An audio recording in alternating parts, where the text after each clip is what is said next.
আপনার ভয়েস বা কণ্ঠস্বর শুনেই বলে দেওয়া যাবে আপনার শরীরে ডায়াবেটিস বা অন্য কোনো রোগ আছে কিনা। বিজ্ঞানীরা মেশিন লার্নিং টেকনোলজিকে ব্যবহার করে ভয়েস বায়োমার্কার অ্যানালাইসিসের মাধ্যমে ডায়াবেটিস সহ বেশ কয়েকটি রোগ শুধুমাত্র মানুষের ভয়েস থেকে শনাক্ত করতে সক্ষম হচ্ছে, এবং এই টেকনোলজি এতটাই সফল যে আপনি জানলে সত্যি অবাক হয়ে যাবেন। এজন্য মানুষের কণ্ঠস্বর থেকে রোগ শনাক্ত করার এই ইন্টারেস্টিং টেকনোলজি কিভাবে কাজ করে সেটাই স্টেপ বাই স্টেপ জানবো এই ভিডিওতে। প্রথমত আসবে রেকর্ড ভয়েস স্যাম্পল। এই ধাপে আপনাকে কিছু নির্দিষ্ট বাক্য দেয়া হবে যেটা মুখ দিয়ে উচ্চারণ করে বলতে হবে, এবং আপনার ভয়েসটি স্মার্টফোন বা অন্য কোনো রেকর্ডিং ডিভাইসের মাধ্যমে রেকর্ড করতে হবে। এরপর শুরু হয় দ্বিতীয় ধাপ, যেটাকে বলা হয় প্রি প্রসেস অডিও। এই ধাপে রেকর্ড করা অডিও বা ভয়েস থেকে আশেপাশের অপ্রয়োজনীয় নয়েজ বা শব্দ, বাতাসের আওয়াজ, সাইলেন্স বা চুপ থাকার অংশগুলো রিমুভ করে দেয়া হবে। ভয়েসকে এভাবে ক্লিন করার উদ্দেশ্য হলো যেন আপনার স্পষ্ট কণ্ঠস্বরটি পাওয়া যায়। এরপর আমরা প্রবেশ করব আমাদের তৃতীয় ধাপে, যেটাকে আমরা বলি এক্সট্রাক্ট অ্যাকুইস্টিক ফিচার্স। এই স্টেপে ক্লিন করা ভয়েসের সিগন্যাল বিশ্লেষণ করে কণ্ঠস্বরের ভিতরের ফিচার বা বৈশিষ্ট্যগুলো খুঁজে বের করা হয়, যেমন ভয়েসের পিচ কতটা উঠানামা করছে,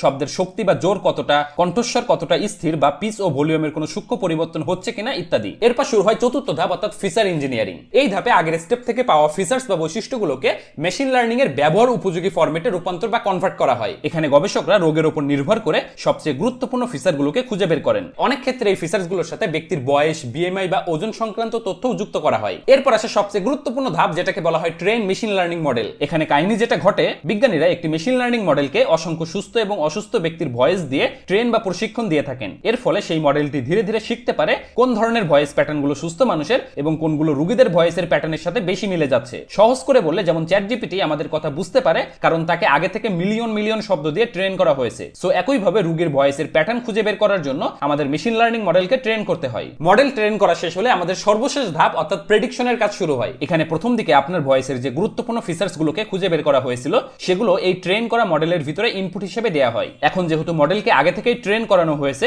এর ফলে সে ইনপুট দেয়া ভয়েসের প্যাটার্ন দেখেই বলে দিতে পারে এটি কোনো নির্দিষ্ট রোগী, যেমন ডায়াবেটিসের রোগীর প্যাটার্নের সাথে মিলছে কিনা। এভাবে সে আমাদেরকে একটি সম্ভাবনা দিতে পারে, যেমন এই ব্যক্তির ডায়াবেটিস হওয়ার সম্ভাবনা 70%। মূলত এভাবে মেশিন লার্নিং টেকনোলজি ব্যবহার করে মানুষের কণ্ঠস্বর থেকে রোগ শনাক্ত করার পদ্ধতি কাজ করে থাকে। তবে শেষ করার আগে বলে রাখি, যদিও এই ধরনের গবেষণা একেবারে প্রাথমিক পর্যায়ে রয়েছে, কিন্তু এখন পর্যন্ত এই টেকনোলজি দিয়ে কিছু নির্দিষ্ট ধরনের রোগ, যেমন টাইপ 2 ডায়াবেটিস বা পার্কিনসন্স ডিজিজের ক্ষেত্রে খুব ভালো ফলাফল পাওয়া যাচ্ছে। আশা করা যায় ভবিষ্যতে কিছু নির্দিষ্ট ধরনের রোগ শনাক্তের ক্ষেত্রে আমাদের কণ্ঠস্বরই যথেষ্ট হবে। সবাই ভালো থাকবেন, ধন্যবাদ সবাইকে।